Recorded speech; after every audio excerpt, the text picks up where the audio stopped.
When you wait till the last second, you don't get the best gift, but at least you get something. And the Steelers probably need something at quarterback. Jeff Darlington, what are the Steelers' top 3 priorities this offseason? Well, I think we all know what number 1 is, Dan, and that is some clarity at the quarterback position. Listen, we know that they've got Mason Rudolph and potentially the week 1 starter, but they need Aaron Rodgers to decide what he's going to do. And I do believe he eventually will sign with the team, but it's not over till it's over, until the ink is dried. So we got to get clarity there. Next one, strengthen the secondary. And I'm not saying add players, just find their identity as they go through these OTAs and then training camp. They added Darius Slay. I think that is a huge impact. Yes, Slay is getting older, but he has proven to be a very disruptive force. He could really help Joey Porter Jr. out as he continues to develop. I think strengthening the secondary is an important one. And then finally, figuring out TJ Watt's contract. Not saying this is a real problem just yet, but we do need to remember when it comes to TJ Watt, he had a hold in 2021. He did not agree to his new deal until September 9th, just days before the start of that season. Could that happen again through training camp? This is a team that potentially will have a new quarterback. They need to rely on leadership on defense. They've got to get that TJ Watt situation figured out sooner rather than later. Lots of questions in Pittsburgh. Another team that has quarterback questions is the Cleveland Browns. So, Bill Barnwell, what is the Browns' offseason superlative? The Cleveland Browns are most likely to pepper the wall and hope something sticks. No surprise they went after a quarterback during this offseason with Deshaun Watson injured. Maybe a surprise they added 4 quarterbacks to the mix in Cleveland. I would leave the quarterbacks aside and focus on the running game for the Cleveland Browns and Kevin Stefanski. Do they want to be an under-center, heavy play action team? That might lean towards Joe Flacco. Do they want to be a shotgun team, spread the field, maybe use more RPOs? That could lead to more Dylan Gabriel possibly as their quarterback. Lots of options, not necessarily you feel all that great about heading into 2025. Stefanski talked about his quarterbacks to ESPN Cleveland, and he said the big thing for us is making sure we give the guys enough reps that they need. Making sure that they have enough, it's twofold. They're learning the system, they're developing, and we're evaluating them. We're finding out about them. It's not going to be everybody gets 25% of the reps. That's not how it's going to be.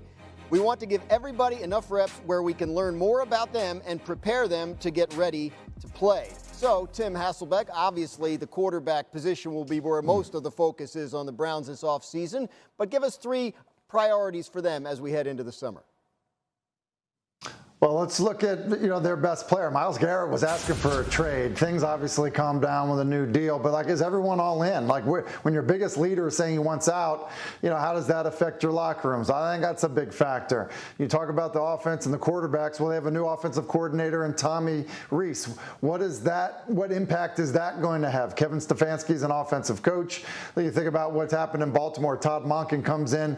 It basically is a shot of adrenaline to the offense in Baltimore. Can Tommy Rees have that type of effect? And look, the quarterback room, exactly right.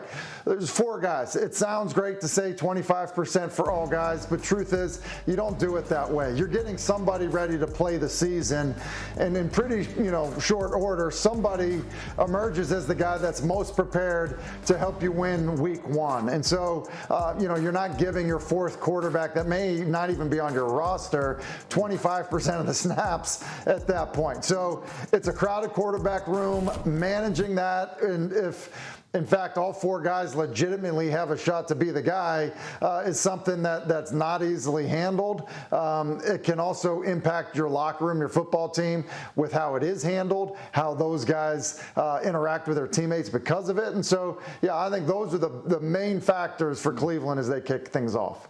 All right, to a team now that does not have a question at the quarterback position. That's the Cincinnati Bengals. Here's Bill Barnwell on Cincinnati's superlative.